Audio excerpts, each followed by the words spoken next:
ಕೆಳಗಿನವುಗಳಲ್ಲಿ ಭಾರತದಲ್ಲಿ ಮೊದಲ ಪಂಚವಾರ್ಷಿಕ ಯೋಜನೆಯ ಅವಧಿ ಯಾವುದು? ಸರಿಯಾದ ಉತ್ತರ ಆಪ್ಷನ್ ಡಿ 1951 1956.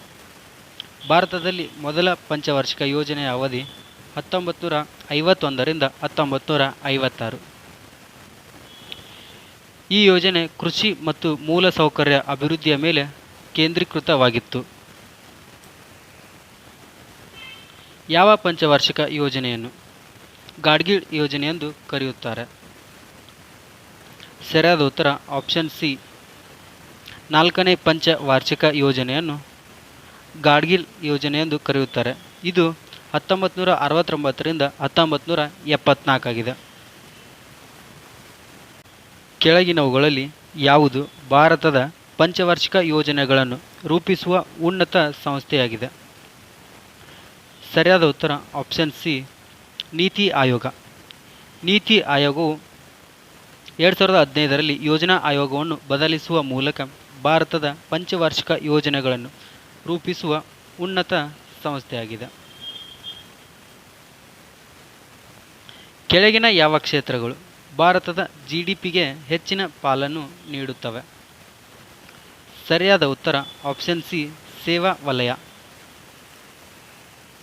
ಸೇವಾ ವಲಯವು ಭಾರತದ ಜಿಡಿಪಿಗೆ ಹೆಚ್ಚಿನ ಪಾಲನ್ನು ನೀಡುತ್ತವೆ. ಇದರ ನಂತರ ಕೈಗಾರಿಕೆ ಆದ ನಂತರ ಕೃಷಿ. ಭಾರತದಲ್ಲಿ ಹಸಿರು ಕ್ರಾಂತಿಯ ಪ್ರಾಥಮಿಕ ಉದ್ದೇಶವೇನು? ಸರಿಯಾದ ಉತ್ತರ ಆಪ್ಷನ್ ಸಿ ಕೃಷಿ ಮತ್ತು ಕೃಷಿ ಉತ್ಪಾದನೆಯನ್ನು ಹೆಚ್ಚಿಸುವುದು. ಭಾರತದಲ್ಲಿ ಹಸಿರು ಕ್ರಾಂತಿಯ ಮುಖ್ಯ ಉದ್ದೇಶವೇನೆಂದರೆ ಕೃಷಿ ಉತ್ಪಾದನೆಯನ್ನು ಹೆಚ್ಚಿಸುವುದು, ವಿಶೇಷವಾಗಿ ಆಹಾರ ಧಾನ್ಯಗಳು, ಆಹಾರ ಭದ್ರತೆಯನ್ನು ಖಚಿತಪಡಿಸುವುದು ಮತ್ತು ಬಡತನವನ್ನು ನಿವಾರಿಸುವುದು ಇದರ ಮುಖ್ಯ ಉದ್ದೇಶವಾಗಿತ್ತು. ಹಸಿರು ಕ್ರಾಂತಿಯ ಪಿತಾಮಹ ಎಂದು ಯಾರನ್ನು ಕರೆಯುತ್ತಾರೆ? ಸರಿಯಾದ ಉತ್ತರ option B Norman Borlaug. Norman Borlaug ಅವರು ಹೆಚ್ಚಿನ ಇಳುವರಿ ನೀಡುವ ಗೋಧಿ ತಳಿಗಳನ್ನು ಅಭಿವೃದ್ಧಿಪಡಿಸುವಲ್ಲಿ ಮತ್ತು ಆಧುನಿಕ ಕೃಷಿ ಪದ್ಧತಿಗಳನ್ನು ಉತ್ತೇಜಿಸುವ ಅವರ ಕೆಲಸಕ್ಕಾಗಿ ಹಸಿರು ಕ್ರಾಂತಿಯ ಪಿತಾಮಹ ಎಂದು ಅವರನ್ನು ಕರೆಯುತ್ತಾರೆ. ಭಾರತದಲ್ಲಿ ಹಸಿರು ಕ್ರಾಂತಿಯ ಮುಖ್ಯ ಕೇಂದ್ರ ಬಿಂದುವಾಗಿರುವ 2 ಬೆಳೆಗಳು ಯಾವುವು? ಸರಿಯಾದ ಉತ್ತರ ಆಪ್ಷನ್ ಎ ಗೋಧಿ ಮತ್ತು ಅಕ್ಕಿ. ಭಾರತದಲ್ಲಿ ಹಸಿರು ಕ್ರಾಂತಿಯು ಮುಖ್ಯವಾಗಿ ಹೆಚ್ಚಿನ ಇಳುವರಿ ನೀಡುವ ತಳಿಗಳು ಮತ್ತು ಸುಧಾರಿತ ಕೃಷಿ ಪದ್ಧತಿಗಳ ಪರಿಚಯದ ಮೂಲಕ ಗೋಧಿ ಮತ್ತು ಅಕ್ಕಿ ಉತ್ಪಾದನೆಯನ್ನು ಹೆಚ್ಚಿಸುವುದರ ಮೇಲೆ ಕೇಂದ್ರೀಕರಿಸಿದೆ.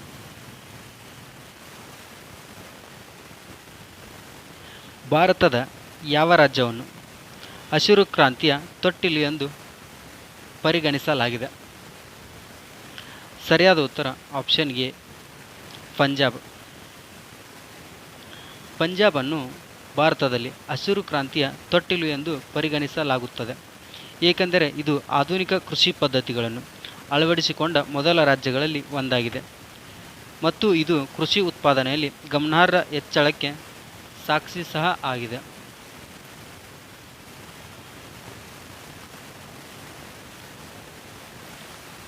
ಅಲ್ಯೂಮಿನಿಯಂ ಉತ್ಪಾದನೆಗೆ ಪ್ರಾಥಮಿಕವಾಗಿ ಕಚ್ಚಾ ವಸ್ತುವಾದ ಬಾಕ್ಸೈಟ್ನ ಅತಿದೊಡ್ಡ ನಿಕ್ಷೇಪಗಳನ್ನು ಹೊಂದಿರುವ ಭಾರತದ ರಾಜ್ಯ ಯಾವುದು? ಸರಿಯಾದ ಉತ್ತರ ಆಪ್ಷನ್ ಎ ಒಡಿಶಾ. ಅಲ್ಯೂಮಿನಿಯಂ ಉತ್ಪಾದನೆಗೆ ಪ್ರಾಥಮಿಕ ಕಚ್ಚಾ ವಸ್ತುವಾದ ಬಾಕ್ಸೈಟ್ನ ಅತಿದೊಡ್ಡ ನಿಕ್ಷೇಪ ಒಡಿಶಾ ರಾಜ್ಯದಲ್ಲಿ ಕಂಡುಬರುತ್ತದೆ.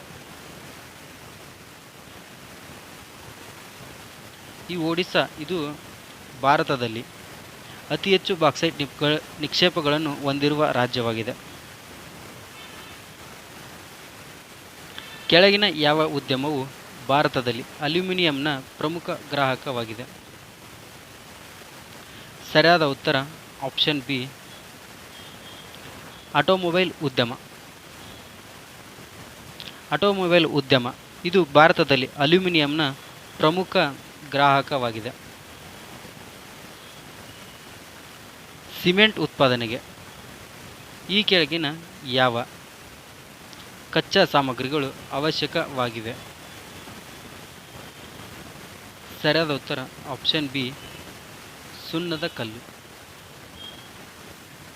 ಸುಣ್ಣದ ಕಲ್ಲು ಇದು ಸಿಮೆಂಟ್ ಉತ್ಪಾದನೆಗೆ ಅಗತ್ಯವಾದ ಕಚ್ಚಾ ವಸ್ತುವಾಗಿದೆ. ಭಾರತದಲ್ಲಿ ಅತಿ ಹೆಚ್ಚು ಸಿಮೆಂಟ್ ಉತ್ಪಾದನೆಯನ್ನು ಹೊಂದಿರುವ ರಾಜ್ಯ ಯಾವುದು? ಸರಿಯಾದ ಉತ್ತರ ಆಪ್ಷನ್ ಬಿ ರಾಜಸ್ಥಾನ. ರಾಜಸ್ಥಾನವು ಭಾರತದಲ್ಲಿ ಅತಿ ಹೆಚ್ಚು ಸಿಮೆಂಟ್ ಉತ್ಪಾದನೆಯನ್ನು ಮಾಡುತ್ತದೆ. ಕೆಳಗಿನವುಗಳಲ್ಲಿ ಯಾವುದು ಭಾರತದಲ್ಲಿ ಅತಿ ದೊಡ್ಡ ಸಿಮೆಂಟ್ ಉತ್ಪಾದಿಸುವ ಕಂಪನಿಯಾಗಿದೆ? ಸರಿಯಾದ ಉತ್ತರ option B UltraTech cement. UltraTech cement ಭಾರತದಲ್ಲಿ ಸಿಮೆಂಟ್ ಉತ್ಪಾದಿಸುವಲ್ಲಿ ಅತಿ ದೊಡ್ಡ ಕಂಪನಿಯಾಗಿದೆ.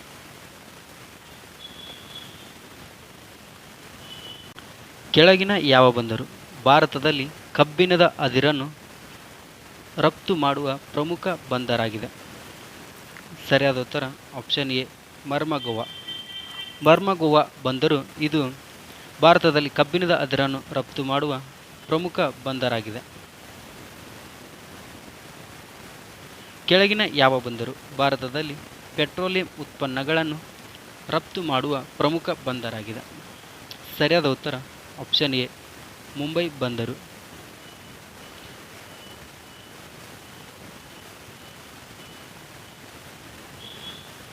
ಮುಂಬೈ ಬಂದರು ಇದು ಭಾರತದಲ್ಲಿ ಪ್ರಮುಖವಾಗಿ ಪೆಟ್ರೋಲಿಯಂ ಉತ್ಪನ್ನಗಳನ್ನು ರಫ್ತು ಮಾಡುವ ಬಂದರಾಗಿದೆ.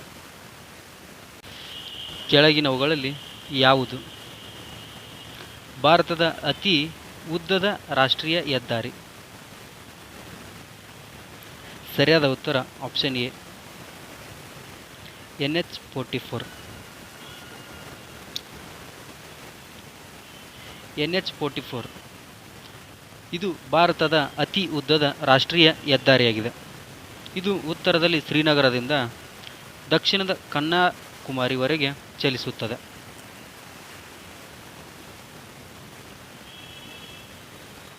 ಕೆಳಗಿನವುಗಳಲ್ಲಿ ಯಾವುದು ಭಾರತದ ಅತ್ಯಂತ ಚಿಕ್ಕ ರಾಷ್ಟ್ರೀಯ ಹೆದ್ದಾರಿಯಾಗಿದೆ? ಸರಿಯಾದ ಉತ್ತರ ಆಪ್ಷನ್ ಎ NH-47A. NH-47A ಭಾರತದ ಅತ್ಯಂತ ಚಿಕ್ಕ ರಾಷ್ಟ್ರೀಯ ಹೆದ್ದಾರಿಯಾಗಿದೆ. ಇದು ಕೇವಲ 6 ಕಿಲೋಮೀಟರ್ ಉದ್ದವಿದೆ.